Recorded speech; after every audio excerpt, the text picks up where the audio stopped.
I now get the privilege of introducing you to two clients who chose life. The first one is Christian, and she is the client that I saw back in January, who I walked through the Beauty Marks book with. And her baby, he's one of the 46 lives that were saved this year at the Blue Ridge Place.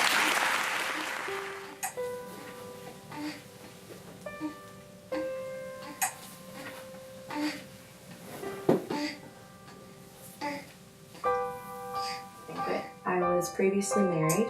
We were together for 10 years, but we were married for 2. We were married in January, and I was in an accident in April. We started to struggle and became thousands of dollars in debt.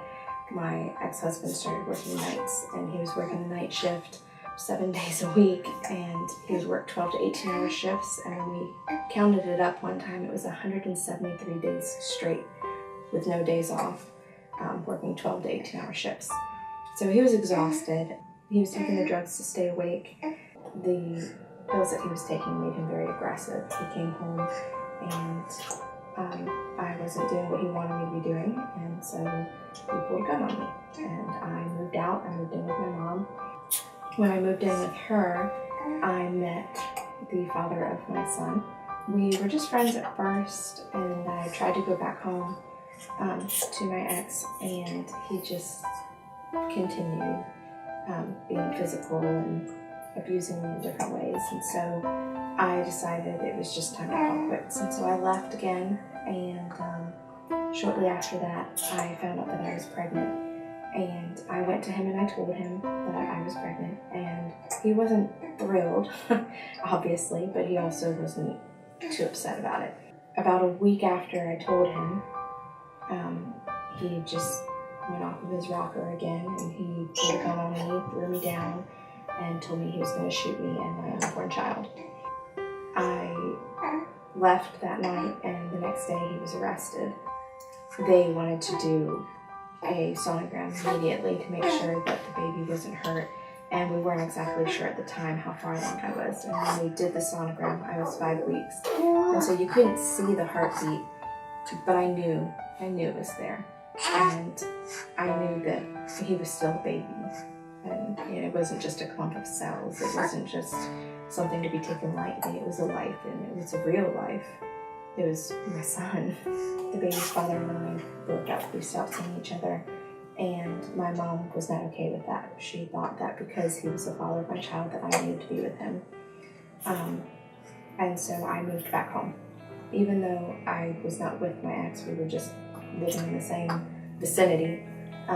He decided that if I was going to be living there, I needed to have an abortion. And he told me day in and day out, multiple times a day, that I needed to have an abortion. And so he took me here to the pregnancy center on January 2nd, and I spoke with Susan, and she just told me, I know that this is what he's telling you that you need to do, but you're not alone in this, and you can be a mom to him. When they were giving me the forms, and I read through the checklist, they have a list of things that you're here for: a pregnancy test or abortion information. And the point when I had to go and actually mark the box that said abortion, I knew in my stomach I didn't want to do it.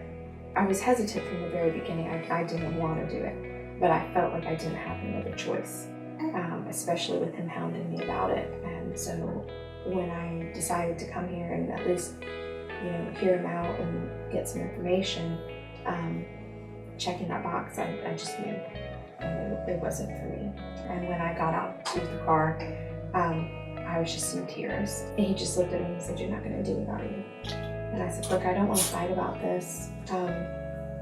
I can't. I don't want to. I want nothing to do with it. I want this baby." And surprisingly, he took it well.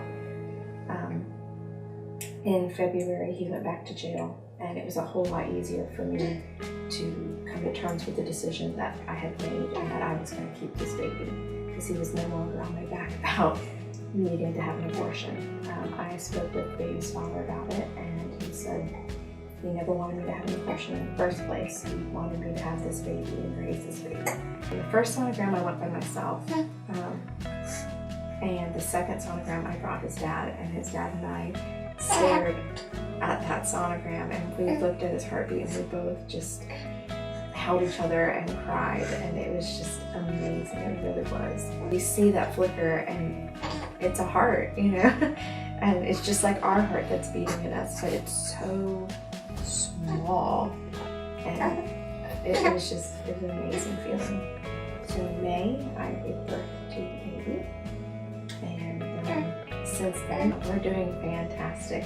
He is my absolute pride and joy. He's so smiley and so smart, and he's surpassing all of his milestones with flying colors. He's been amazing, and his father is he's great. He really is.